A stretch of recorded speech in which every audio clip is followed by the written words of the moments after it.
अब उत्तराखंड में गांव की पगडंडियों पर घूमेंगे अधिकारी। सीएम धामी के एक फैसले ने हिलाई अधिकारियों की कुर्सी। गांव-गांव विकास और योजनाओं की करेंगे जानकारी, रिपोर्ट देना तय।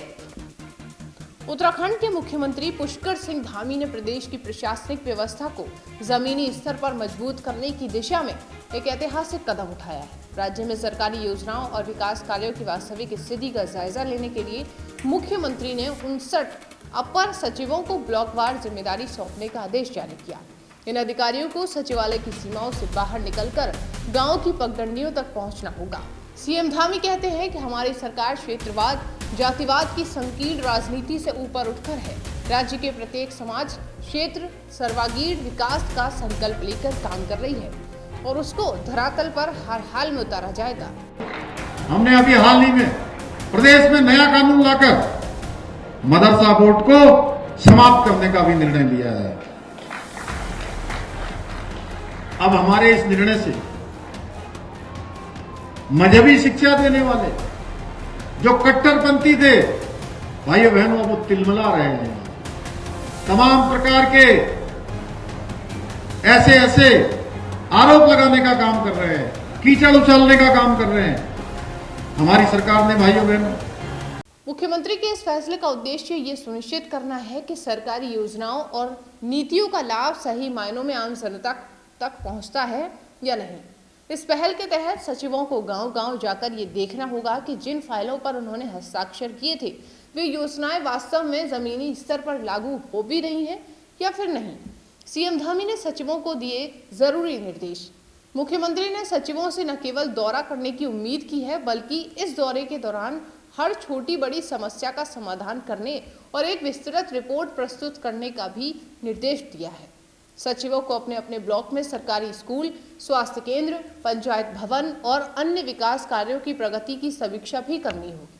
साथ ही ये भी सुनिश्चित करना होगा कि किसी योजना के क्रियान्वयन में कोई बाधा तो नहीं आ रही है। धामी ने ये साफ कर दिया कि कोई बहाना स्वीकार नहीं किया जाएगा। अगर किसी अधिकारी की रिपोर्ट में खामियां पाई गई या दौरे के दौरान लापरवाही सामने आई तो उसके खिलाफ सख्त कार्यवाही की जाएगी। मुख्यमंत्री ने यह भी स्पष्ट किया कि ये पहल जनता और प्रशासन के बीच की खाई को कम करने में मदद करेगी। और राज्य में सनातन संस्कृति को बदनाम करने वाले ऐसे पाखंडियों के विरुद्ध भी जो अपना छद्म वेश धारण करके अपनी पहचान छुपाकर धर्म के मार्ग पर रोड़ा डालने का काम करते थे, लोगों की धार्मिक भावनाओं को आहत करने का काम करते थे, कहीं न कहीं सनातन संस्कृति को भी बदनाम करने का काम करते थे। इनके खिलाफ भी ऑपरेशन कालनेमी चलाकर हम सख्त कार्रवाई सुनिश्चित कर रहे हैं और अभी तक प्रदेश के अंदर 6000 से ज्यादा ऐसे कालनेमियों के खिलाफ अभी तक हम कार्रवाई कर चुके हैं। वही विशेषज्ञों का ये मानना है कि मुख्यमंत्री के इस निर्णय से न केवल पारदर्शिता बढ़ेगी बल्कि अधिकारियों की जिम्मेदारी भी तय होगी।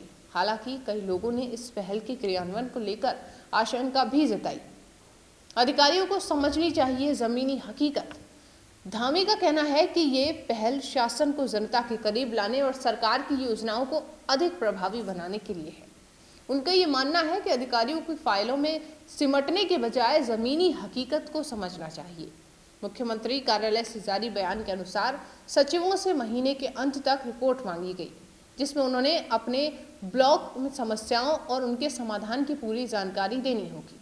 इस रिपोर्ट का विश्लेषण मुख्यमंत्री खुद करेंगे और जरूरत पड़ने पर तुरंत कार्यवाही के निर्देश भी देंगे। सीएम धामी का साफ संदेश है कि जो भी उत्तराखंड की धरती पर अशांति फैलाएगा उसके खिलाफ कड़ी कार्यवाही की जाएगी। उन्होंने कहा कि हमने मदरसा बोर्ड को समाप्त करने का निर्णय लिया जिससे कट्टरपंथी विचारधारा वाले लोग तिलमिला गए और कुछ लोग भगवा चोला ओढ़कर धर्म के नाम पर रोड़ा अटकाने का भी काम करते थे। उन्हें हमने ऑपरेशन कालनेमी चलाकर ठीक कर दिया।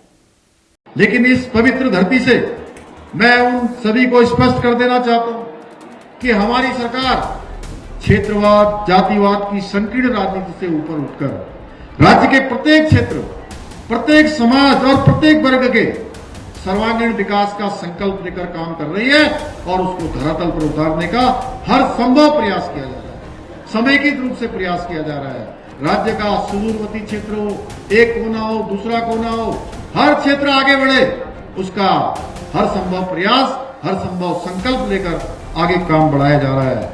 मुझे गर्व है कि राज्य स्थापना के बाद इसी जनपद में पौड़ी गढ़वाल में जितना विकास कार्य दशकों से नहीं हुआ था, उससे कहीं अधिक कार्य हमारी सरकार ने पिछले 4 सालों में किया।